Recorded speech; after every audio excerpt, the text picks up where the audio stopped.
Welcome back everyone. Today's pop culture screen update number 1। Toy story 5 का first trailer officially release हो चुका है और फिल्म 19 जून को थिएटर में आएगी। इस बार सबसे इमोशनल मोमेंट ये है कि वुडी वापस आ रहा है और बस के साथ उसका रियूनियन भी कंफर्म हो गया है। ट्रेलर में दोनों को एक साथ देखकर नॉस्टैल्जिया हिट होता है और सिर्फ रियूनियन नहीं, जैसी का टॉय स्टोरी 2 वाला आइकॉनिक फ्लैशबैक भी दोबारा दिखाया गया है, लेकिन अपडेटेड एनिमेशन के साथ। मतलब पिक्सार पुरानी मेमोरीज को मॉडर्न टच के साथ प्रेजेंट कर रहा है। अब आते हैं स्टोरी के मेन एंगल पर। इस बार टॉयज का एनिमी कोई ट्रेडिशनल विलन नहीं होने वाला। उनका सबसे बड़ा चैलेंज है एक स्मार्ट टैबलेट। हाँ, basically toys versus technology theme है यहाँ पे। पोस्टर और ट्रेलर्स दोनों में दिख रहा है कि वुडी एंड बज गैंग एक टैबलेट के अगेंस्ट खड़े हैं और कुछ शॉट्स में तो वो लिटरली उससे फाइट करते हुए नजर आ रहे हैं। साथ ही एक इंपॉर्टेंट कास्टिंग अपडेट भी आई है। Mister and Mrs potato head के लिए नए वॉइस एक्टर्स को कास्ट किया गया है, क्योंकि इसके ओरिजिनल एक्टर्स हमारे बीच अब नहीं है। और अब ऑनेस्टली तुम मुझे बताओ, क्या टॉय स्टोरी 4 के बाद इसका पार्ट 5 बनाना सही डिसीजन है, या इसकी स्टोरी को टॉय स्टोरी 4 में ही एंड हो जाना चाहिए था? वो परफेक्ट एंडिंग थी इसके लिए। Update number 2।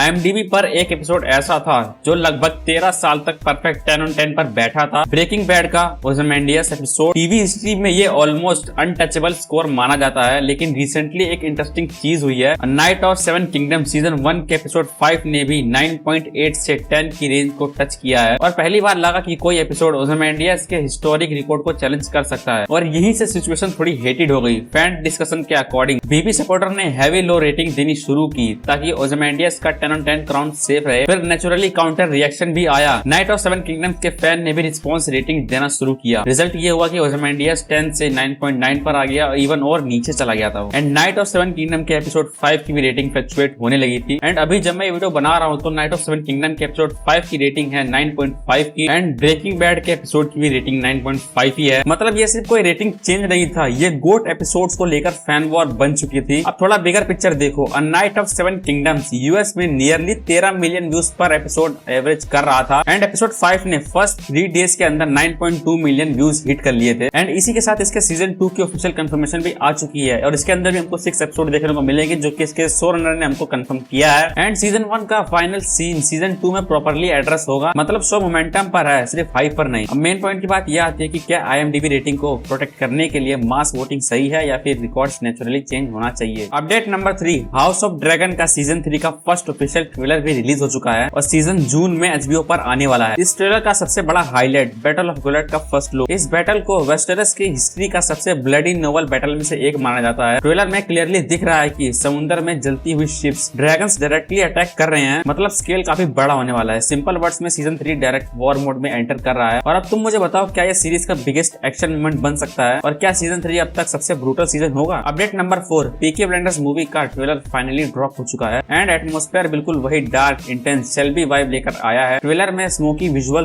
Slow burn, tension और वॉर टाइम बैकड्रॉप क्लियरली दिख रहा है, जो इंडिकेट करता है स्टोरी अब और भी ब्रूटल डायरेक्शन में जाने वाली है। और इसी ट्रेलर के साथ एक बड़ी कास्टिंग डिटेल भी कंफर्म हुई है। डेरेक कियोंग ऑफिशियली ज्वाइन कर चुके हैं फिल्म को एंड वो रोल प्ले कर रहे हैं ड्यूक शेल्बी, जो कि थॉमस शेल्बी का बेटा है। सीजन 6 में ड्यूक को इंट्रोड्यूस किया गया था, लेकिन ट्रेलर के हिंट्स को देखकर ऐसा लग रहा है कि मूवी में उसका रोल काफी सेंट्रल होने वाला है। मतलब फोकस सिर्फ टॉमी पर नहीं बल्कि शेल्बी फैमिली की लेगेसी और नेक्स्ट जनरेशन पर शिफ्ट हो सकता है। डेरेक कियोंग का इंटेंस और अनप्रेडिक्टेबल स्क्रीन प्रेजेंस देखते हुए ये कैरेक्टर इमोशनली लेयर्ड और डेंजरस दोनों हो सकता है। और अब तुम मुझे कमेंट में बताओ तुम्हें ट्रेलर कैसा लगा। Update number 5। DC साइड से आज काफी इंपॉर्टेंट प्रोडक्शन अपडेट आया है, तो एक एक करके क्लियर फ्लो में समझते हैं। सबसे पहले बात करें द बैटमैन पार्ट 2 की। फिल्म ऑफिशियली लेट मे को शूट स्टार्ट करने वाली है। रिपोर्ट्स के अकॉर्डिंग प्रोडक्शन शेड्यूल लॉक हो चुका है और अर्ली समर 2026 के अराउंड कैमरा रोल होगा। रॉबर्ट पैटिंसन का press tour for Odyssey already scheduled में फैक्टर किया गया है, इसीलिए शुरू में नॉन पैटिंसन सीन शूट्स किए जा सकते हैं। मतलब प्रोजेक्ट अब ऑफिशियली ट्रैक पर है और डिले का सीन नहीं लग रहा। अब दूसरी तरफ DCU का biggest project Superman man of tomorrow भी नेक्स्ट फ्यू वीक्स में प्रोडक्शन स्टार्ट करने वाला है। यानी DC के दो मेन पिलर्स बैटमैन और सुपरमैन दोनों एक्टिव फेस में एंटर कर रहे हैं। Update number 6।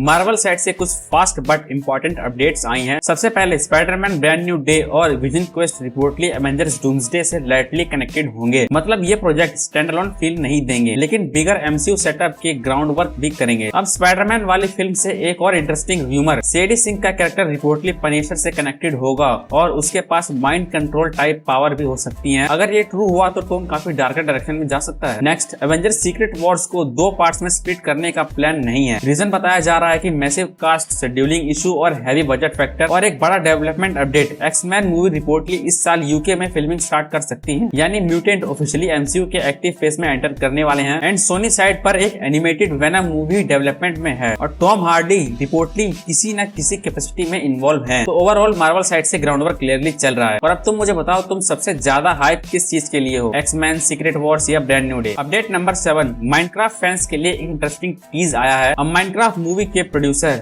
रॉय ली ने हिंट दिया है कि सीक्वल में हमको फाइनली एंडर ड्रैगन देख सकता है। उन्होंने बोला कि फैंस की काफी रिक्वेस्ट इसी चीज को लेकर आई है और लगता है स्टूडियो भी इसी डिमांड को सीरियसली कंसिडर कर रहा है। अगर एंडर ड्रैगन सीक्वल में आता है तो स्टेक्स सीधे नेक्स्ट लेवल पर चले जाएंगे, क्योंकि गेम में भी फाइनल बॉस वही माना जाता है। इसका मतलब सीक्वल सिर्फ एडवेंचर कंटिन्यूएशन नहीं बल्कि proper high scale boss battle direction में जा सकता है। बट अभी फाइनल बॉस को लाने की जगह लाइव एक्शन एडेप्टेशन में माइनक्राफ्ट यूनिवर्स के कुछ नई एडवेंचर एंड वर्ल्ड को एक्सप्लोर करना चाहूंगा मैं। देन उसके बाद एंडर ड्रैगन की एंट्री देखना चाहूंगा। और अब यहाँ पे सवाल सिंपल है, तुम मुझे बताओ तुम क्या चाहते हो। Update number 8, teenage mutant ninja turtles fans के लिए क्विक अपडेट। TMNT मेहैम 2 की release date officially 1 month postpone हो गई है। फिल्म पहले सितंबर में आने वाली थी, लेकिन अब ये 13 अगस्त 2027 को रिलीज होगी। मतलब स्टूडियो क्लियरली कॉन्फिडेंट है सीक्वल पर और समर विंडो टारगेट किया जा रहा है, जो जनरली बिग एनिमेटेड हिट के लिए स्ट्रॉन्ग स्लॉट माना जाता है। मेहैम पार्ट 1 को ऑलरेडी फ्रेश एनिमेशन स्टाइल और टीन एनर्जी के लिए काफी प्रेज मिला था, तो सीक्वल से एक्सपेक्टेशन और हाई हो गई है। अब देखना ये है कि क्या सीक्वल फर्स्ट पार्ट से बिगर स्केल वाले विलन्स लेकर आएगा। और अब तुम मुझे बताओ, क्या तुम इसके लिए एक्साइटेड हो। Update number 9, quick look and poster update. Monarch legacy of monster season 2 का एक न्यू लुक रिवील किया गया है। इमेज टीज कर रही है बिगर टाइटन एक्शन और स्केल क्लियरली और बड़ा होने वाला है। लग रहा है season 2 directly heavy monster conflict mode में जाएगी। और दूसरी तरफ प्रोजेक्ट हेल मेरी का न्यू IMAX पोस्टर ड्रॉप किया गया है। तो यही था इस वीडियो के अंदर। मैं मिलता हूँ तुम्हें किसी और नई वीडियो में, तब तक के लिए मेरी दूसरी वीडियोस को देखो और मेरी मेंबरशिप लैब है तो मेरी मेंबरशिप लो, थोड़ा सपोर्ट दिखाओ। एंड ऐसी ही वीडियोस को देखने के लिए मेरे चैनल को सब्सक्राइब कर लो।